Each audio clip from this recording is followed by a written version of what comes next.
The air at the Miller County auction yard hung thick and heavy, smelling of rust, old diesel, and desperation. It was the spring of '72, and farmers were caught in a strange tug-of-war. Prices for corn and beans were climbing higher than anyone had seen in a lifetime, but the cost of new iron was climbing even faster. You could feel the tension in the way men stood, arms crossed, chewing on toothpicks and sizing up not just the machinery, but each other. I was there for one thing, tucked away at the back of the lot, past the rows of gleaming new-paint John Deeres and the proud red International Harvesters that the bank-happy farmers were drooling over, sat a ghost. It was an Alice Chalmers HD6 bulldozer, probably a 58 or 59. 10 tons of faded Persian orange paint, blistered and peeling to reveal the dark, pitted steel beneath. The blade was scarred and gouged, one corner worn down like a dog-eared page. The tracks were caked in mud so old it had turned to concrete, and a fine green moss was growing in the shade of the operator's platform. To most, it was a scrap heap waiting for the cutting torch.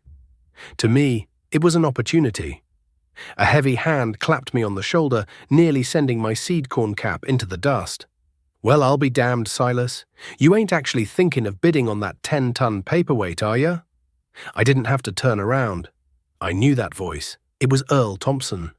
Earl was what my father would have called all hat and no cattle, except now it was all cab and no cash. He'd inherited a clean 160 acres, same as me, but that wasn't enough for Earl. He was the first in the county to buy a brand new John Deere 4020 with the side console back in '68, and he hadn't stopped borrowing since. I turned slowly. "Afternoon, Earl. Just looking." Earl laughed, a loud booming sound that made a few other farmers glance over. He was decked out in a fresh pair of striped overalls and a brand new Pioneer seed hat. Not a speck of grease on him. He gestured with his thumb toward the front of the auction line, where a shiny, almost new Case 1150 Dozer was getting ready to go under the hammer. "Now that's a machine, Si. Got power steering, ripper on the back. Fella went bankrupt trying to keep up the payments. Peterson from the dealership is selling it off for the bank. A man could get some real work done with a rig like that." Mr. Peterson, the slick dealer from the county seat, was standing by the case, talking a mile a minute to a circle of potential buyers. He was the one convincing everyone that you had to borrow big to win big. He'd sold Earl his last 3 tractors, 2 combines, and a 6-row planter all on credit. "That case will bring $8,000, maybe $10,000, I said, keeping my voice even. "I don't have that kind of money." "You don't get it, Silas," Earl said, shaking his head with a look of pity. "You don't use your money. You use the bank's money. It's called leverage." Peterson explained it all to me.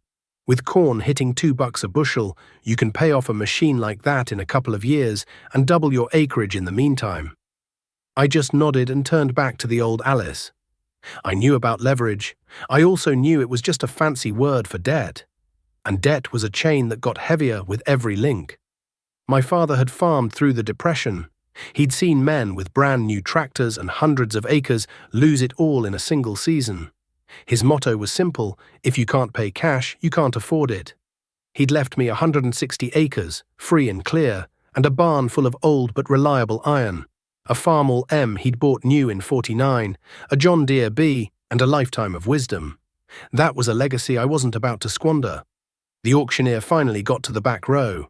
When the HD6 came up, most of the crowd had already drifted away.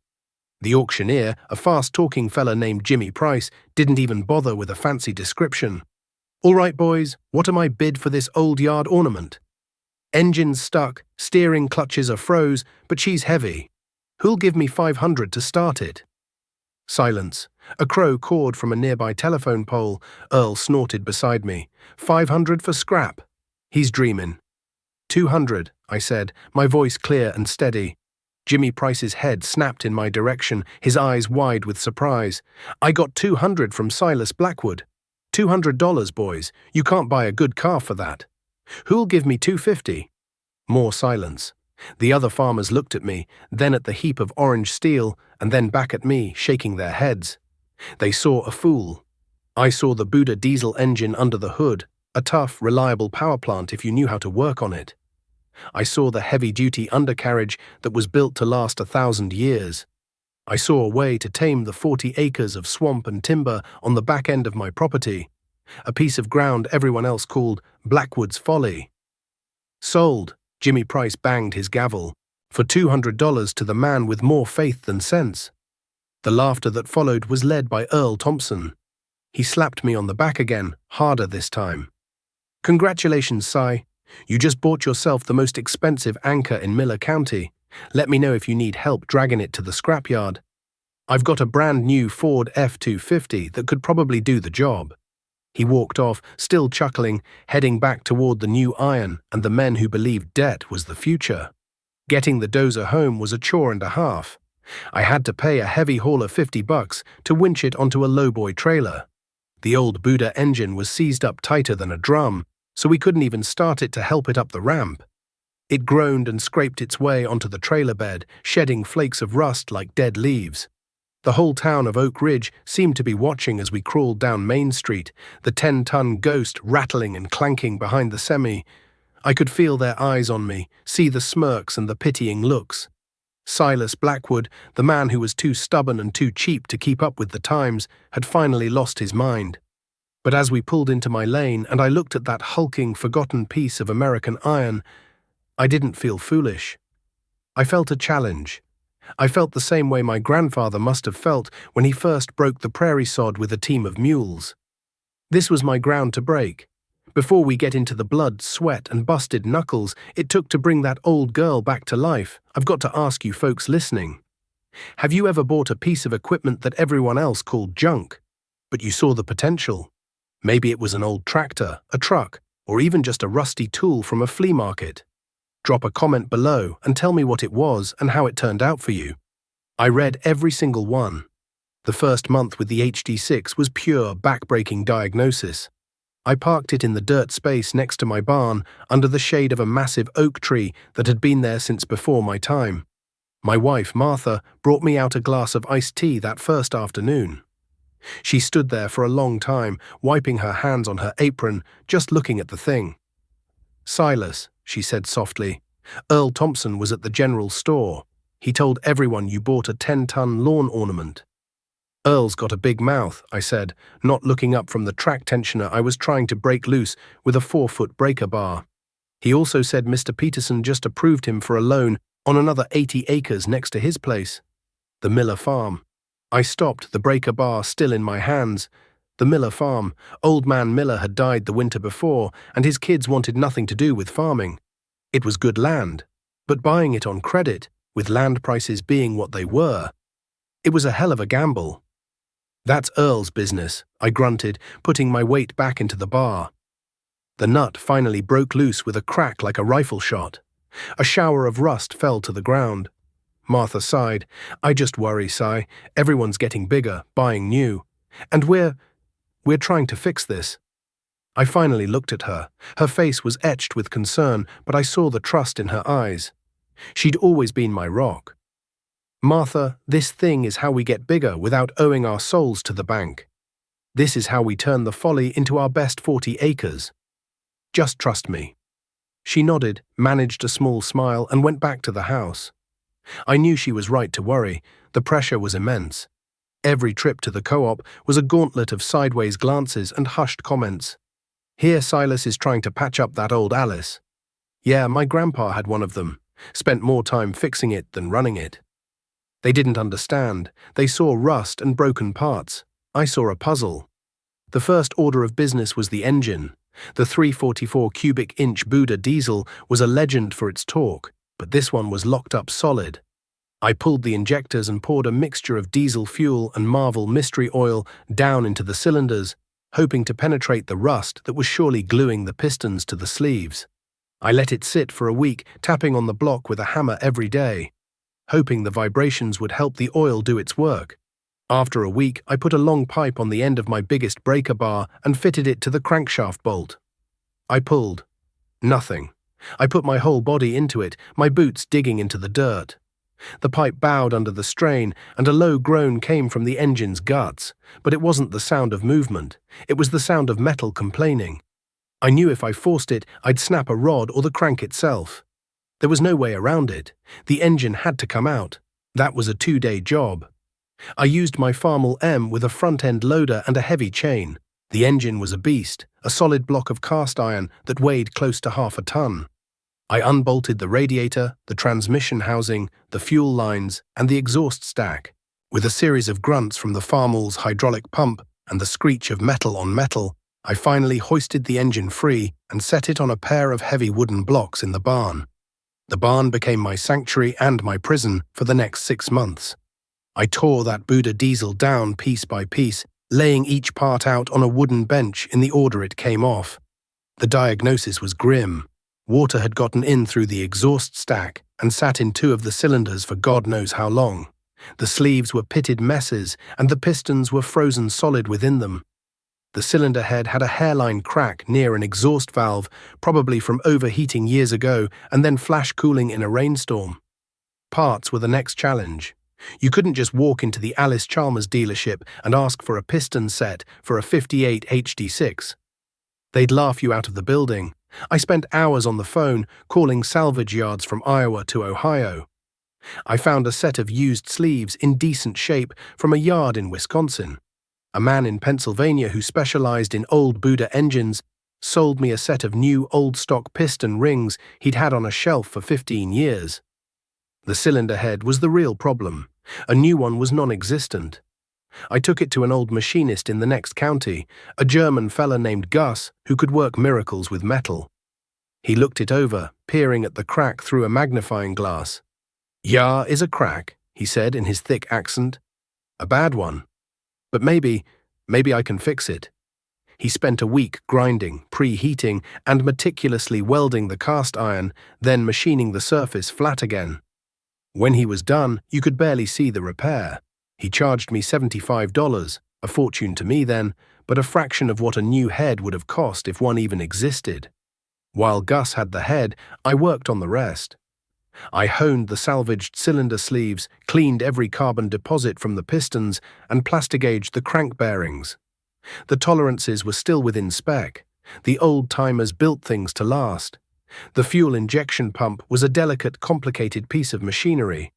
I took it apart on my kitchen table one night, piece by tiny piece, cleaning every orifice and spring with a can of carburetor cleaner and a set of dental picks. Martha thought I was crazy, but she kept the coffee coming. Slowly, painfully, the engine started to go back together. New gaskets I cut myself from sheets of cork, new bearings. The reconditioned head, each bolt torqued to the exact specification I'd found in a tattered service manual I'd bought through the mail. All the while, the world outside my barn was changing. Earl Thompson had his new 80 acres ploughed and planted. He'd bought a new 6-row John Deere planter to do it, the kind with the dry fertilizer boxes. He'd drive by my place, slowing his new truck down to look at the disassembled Dozer in my yard, a cloud of dust following him down the road. He never stopped to talk. He just looked, shook his head, and drove on. The message was clear. I was being left behind. The summer of '73 was hot and wet. The corn shot up out of the ground, dark green and healthy.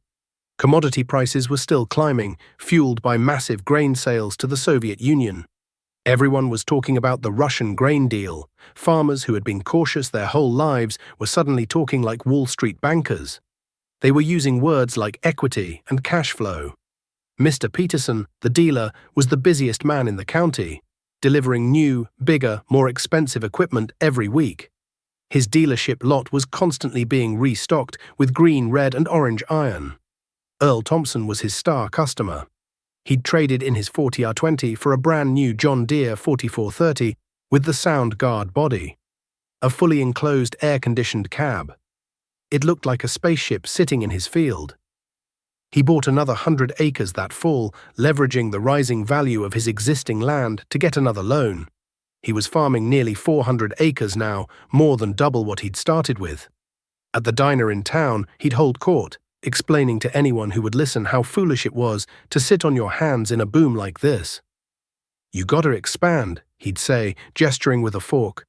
"Land values are only going one way, up. Equipment's the same. That tractor I just bought, it'll be worth more next year than I paid for it. It's an investment." Poor old Silas. He's still over there trying to glue that antique Dozer back together. He's gonna miss the boat completely. They all nodded in agreement.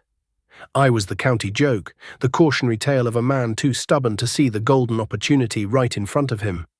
They didn't see the long nights I spent in the barn. They didn't see the engine, now fully assembled and painted in a fresh coat of Alice Chalmers orange, sitting on its stand like a sculpture. They didn't see the steering clutches I'd disassembled, cleaning and replacing the warped fiber discs, or the final drives I'd drained and refilled with new clean gear oil. By the fall of '73, just as the combines started to roll, I was ready. I hoisted the rebuilt Buddha diesel back into the Dozer's frame. It settled into its mounts with a satisfying thud. I spent 2 more weeks hooking everything back up: the fuel lines, the radiator hoses, the throttle linkage, the wiring. My hands were permanently stained with grease, my knuckles were a roadmap of cuts and scrapes. The day I tried to start it, the air was crisp and cool. Martha stood on the back porch watching, her hands clasped together. I bled the fuel system, cracking each injector line until a clean stream of diesel squirted out. I checked the oil and water one last time. The Dozer didn't have a fancy key start. It had a direct electric starter, but the batteries were long dead. The primary way to start it was with a small gasoline pony motor that would spin the big diesel over. I filled the pony motor's little tank, choked it, and gave the rope a pull. It sputtered, coughed, and died.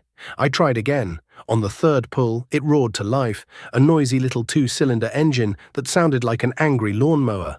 I let it warm up, then engaged the pinion gear that connected it to the diesel's flywheel. The barn filled with the sound of the pony motor straining as it began to turn the massive diesel over. Whoosh, chuff, whoosh, chuff. The big engine turned slowly, stiffly. I opened the diesel's compression release, letting it spin faster to build up oil pressure. The needle on the old gauge flickered, then climbed. This was the moment of truth. Everything, a year of work, hundreds of dollars in parts, the ridicule of my neighbors, came down to this. I pushed the throttle on the injection pump to full, took a deep breath, and slammed the compression release lever closed. The pony motor groaned under the sudden load. The diesel's slow turning became a series of powerful, shuddering jolts. Chug, chug. A puff of white smoke shot out of the exhaust stack. Then another. Chug. Chug. The rhythm changed. A cloud of thick black smoke erupted from the stack, blotting out the sun coming through the barn door. The entire machine shook violently, and then, with a deafening roar, the Buddha diesel fired on its own. Bay room, bay room, bay room. The ground trembled. The deep guttural thunder of the big diesel echoed off the barn walls. It was a sound of pure power, a sound that hadn't been heard in that yard for more than a decade. The pony motor disengaged with a clank, its job done. The diesel settled into a loping, rhythmic idle, each cylinder firing with the force of a hammer blow. I climbed up into the operator's seat, my boots clanging on the steel deck. The whole machine vibrated with life. I pulled back on the left steering clutch. The left track stopped. I pulled the right track stopped. They worked. I eased the main clutch forward and nudged the throttle. The roar deepened, and with a lurch and a clatter of steel pads on dirt, the 10-ton Ghost moved under its own power for the first time in years. I drove it out of the barn and into the sunlight. It felt like I was commanding a battleship. I turned toward the back of my property, toward the 40 acres of swamp and timber that everyone had written off. Earl Thompson might have his air-conditioned cab and his stereo, but I had this. This was mine. I hadn't borrowed a dime for it. As I rumbled past the house, Martha was on the porch, tears streaming down her face, but she was smiling. I spent that winter and the next spring clearing Blackwood's Folly. The work was brutal. The HD6 had no cab, just open air. In the winter, the wind cut through my coat like a knife. In the spring, the mud tried to swallow the machine whole. I chained up massive oak trees, and the Dozer would squat on its haunches, tracks digging in, the Buddha diesel bellowing black smoke as it tore the ancient stumps from the earth. I pushed mountains of dirt, cutting ditches to drain the swampy ground, shaping the land, taming it. One afternoon, Earl drove his shiny new truck down the lane that bordered the Folly. He stopped and got out, leaning against the fence as he watched me work. I was pushing a long windrow of roots and rocks into a pile to be burned. The Dozer was covered in mud, and so was I. "Still playing in the mud with that relic, Si," he shouted over the engine's roar. I idled the Dozer down and shut it off. The sudden silence was jarring. "It's getting the job done, Earl," I said, wiping sweat and dirt from my forehead with the back of a greasy glove. "You know," he said, shaking his head with that familiar look of pity, "the bank would give you a loan for a new case backhoe. Peterson was just telling me. You could have this cleared in a month, tiled and everything." "I'm in no hurry," I said, "and I like sleeping at night." Earl just laughed. "You're a strange bird, Silas, a strange bird. Corn's pushing $3 a bushel. The whole world is out there for the taking, and you're happy playing with your grandpa's toys." He got back in his truck and drove away, leaving me alone with the hum of the cooling engine and the smell of rich black earth. By the summer of '74, the Folly was transformed. 40 acres of the blackest, richest bottomland you've ever seen lay flat and ready, crisscrossed with drainage tiles I'd laid myself. I planted it in soybeans, and they grew so thick and tall you could hardly walk through them. That fall, I harvested over 50 bushels to the acre from land that everyone had called worthless. The boom times were still rolling. Inflation was a word you heard on the news, but it felt distant. Interest rates were creeping up, but nobody seemed to care as long as commodity prices stayed high. Mr. Peterson, the dealer, was now the vice president of the local bank. The same bank that held the notes on half the farms in the county, including all of Earl Thompson's. Peterson was driving a new Cadillac and building a big new house on the edge of town. He was the man everyone looked up to, the one who held the keys to the kingdom. I took the profits from that first crop on the new ground and did something nobody expected. I didn't buy a new tractor. I didn't buy a new truck. I walked into the bank and paid off the last remaining $10,000 on my farm's mortgage. The teller, a young woman who was used to processing loan applications, just stared at me. The day I got the deed, free and clear, I felt a weight lift off my shoulders I didn't even know was there. I owned my 200 acres, all of it. It was mine. The land, the house, the barn, the old farmall, and the mud-caked Alice Chalmers Dozer parked out back. That winter, I overheard a conversation at the feed store. A couple of farmers were talking about the prime interest rate. It had just hit 12%. One of them whistled. "Can you imagine paying 12% on a $500,000 loan?" he said. The other one just shrugged. "As long as corn stays high, who cares? You gotta spend money to make money." I looked out the window of the store. A light snow was falling. Earl Thompson's new 4430 sat in his yard across the road, a monument to the new way of farming. It looked powerful and impressive. But as I stood there, holding my debt-free deed in my coat pocket, all I could see was a beautiful, expensive cage, and I had a cold feeling in the pit of my stomach that the door to that cage was about to swing shut. The first sign of trouble wasn't a thunderclap, it was a whisper. It came in the summer of '78 as a sky of polished blue steel that refused to yield a single drop of rain. The corn, which had shot up thick and promising in June, began to curl its leaves by mid-July, the bottom ones turning a sickly, papery yellow. The ground in my fields, the rich black loam I'd cultivated for years, cracked open in patterns like shattered glass. Out on the new ground, the folly, the deep soil held its moisture better, a small grace I owed to the swamp it once was. But even there the soybeans drooped in the oppressive afternoon heat. Earl Thompson's 400 acres were suffering badly. His land was higher, with more clay, and it baked hard as a brick under the relentless sun. He started running his center pivot irrigation system day and night, a massive steel spider crawling in a circle, sucking water from a deep well. The big diesel generator that powered it droned on ceaselessly, a constant, expensive reminder of the battle he was fighting. My own crops were hurting, but without a massive debt load, I could weather a poor harvest. Earl couldn't. He had payments to make, payments calculated on the expectation of 200 bushel corn and $40 beans. One evening in August, I was replacing a worn-out cutting edge on the HD6 blade when I saw the lights of Earl's planter tractor cutting across his bean field. It was nearly 10 o'clock at night. I knew it wasn't his planter tractor, it was his big 4430, the one with the air-conditioned cab. A moment later, I heard the distinctive high-pitched whine of a big hydraulic pump under strain, followed by a sound like a cannon shot echoing across the still night air. Then silence. The tractor's lights went out. I wiped my hands on a rag and drove my old pickup down the road. I found him standing in the glare of his truck's headlights, staring at the side of his tractor. A dark, shimmering puddle was spreading on the ground beneath it. A high-pressure hydraulic line, one of the main lines feeding the power steering and remote outlets, had blown. It had sprayed hot fluid all over the engine, a miracle it hadn't caught fire. "Evening, Earl," I said, keeping my distance. He didn't turn around.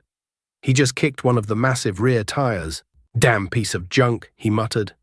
The stress in his voice was raw.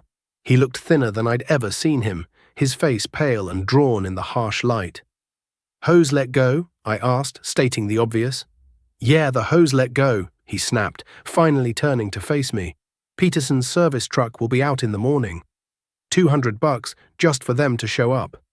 Another $100 for the hose plus labor. $400, maybe more, to fix a $10 part. And I've got a note due at the bank on Friday." He ran his hands through his hair, his confidence completely gone, replaced by a brittle desperation. "I might have some high-pressure hose back at the barn," I offered. "We could probably have it fixed in an hour." He looked at me, then at my old, grease-stained truck, and then back at his crippled giant. For a moment, I thought his pride would make him refuse, but then he just slumped. "You'd do that?" We worked for 2 hours under the dome of a starry sky, the crickets chirping around us. I had a length of hydraulic hose and a set of reusable fittings I'd bought years ago at a farm surplus store. While I measured and cut the new hose, Earl wrestled with getting the old one off, burning his knuckles on the hot manifold. We didn't talk much. The only sounds were the clink of wrenches on steel and Earl's heavy breathing. When we were done, he started the tractor. The engine roared to life and the hydraulic system held pressure. He cycled the steering wheel back and forth. No leaks. He shut it off and climbed down from the cab, avoiding my eyes. "I owe you," he said, his voice quiet. "Just buy me a coffee next time you're in town," I said. "And Earl, be careful, things are getting tight." He just nodded, a grim, haunted look on his face, and climbed back into his expensive, air-conditioned cage. As I drove away, I knew that a $400 repair bill was the least of his problems. It was a symptom of the disease. He was completely dependent on a system he couldn't afford, a system that was starting to crack all around him. The cracks widened into fissures that winter. The Soviet Union invaded Afghanistan, and in response, President Carter announced a grain embargo. The market, which had been the foundation of everyone's borrowing, collapsed overnight. The price of corn plummeted from nearly $3 a bushel to just over $2. Soybeans followed suit. It was like the floor had dropped out from under the entire Midwest.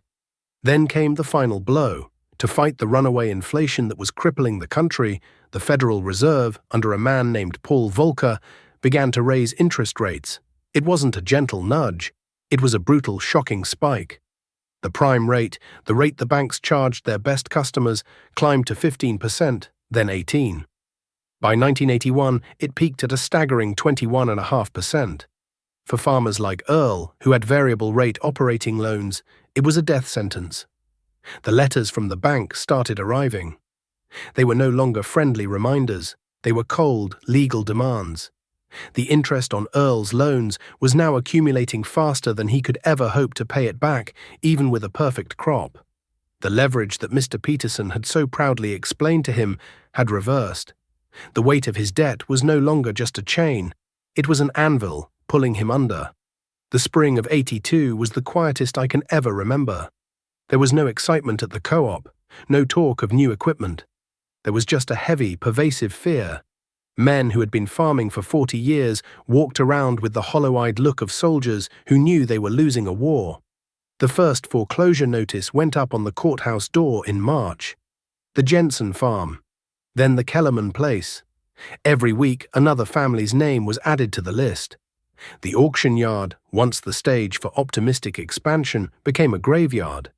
The weekly sales were no longer for a few pieces of used equipment. They were dispersal auctions, the complete liquidation of a family's livelihood and history. I went to a few, not to buy, but to bear witness. It was heartbreaking. Brand new combines, bought just a couple of years earlier for $100,000, were selling for $30,000. There were no bidders with cash, and the banks weren't lending a dime. Mr. Peterson, who now rarely left his office at the bank, was the one signing off on the sales, his face a mask of professional indifference. The notice for the Thompson farm auction appeared in the county paper in early June. It listed everything: 400 acres in 3 parcels, a John Deere 4430 tractor, a 7700 combine, a full line of tillage and planting equipment, household goods, the end of a legacy, printed in stark black ink. The day of the auction was grey and overcast, threatening rain. A cold wind blew across the farmstead, kicking up dust in the gravel yard. The crowd was thin and sombre. They were neighbours, there to see a tragedy unfold, their faces reflecting the terrifying thought that they could be next. Earl stood by the porch of the house he was born in, his wife beside him, both of them looking like ghosts at their own funeral. He had aged 10 years in the last 2. His new overalls were gone, replaced by worn, faded jeans. He met my gaze from across the yard and gave a short, defeated nod. Mr. Peterson was there, of course, standing with the auctioneer. He wore a dark suit and tried to avoid looking at anyone, focusing instead on the paperwork clipped to his board. He was no longer the slick, confident salesman, he was the undertaker. The auctioneer started with the small items, the tools and shop equipment, things sold for pennies on the dollar. A heavy silence hung over the proceedings. Then they came to the big tractor, the 4430. It sat there, washed and clean, a monument to a broken dream. "All right, folks, here she is." The auctioneer tried to inject some energy into his voice. A beautiful John Deere 4430 with the Soundguard cab, quad-range transmission, just over 2,000 hours. Who'll start the bidding at $20,000? Silence. The wind whistled around the corner of the barn. 20,000 was a joke. The banknote on it was probably close to 40. 15,000, the auctioneer pleaded.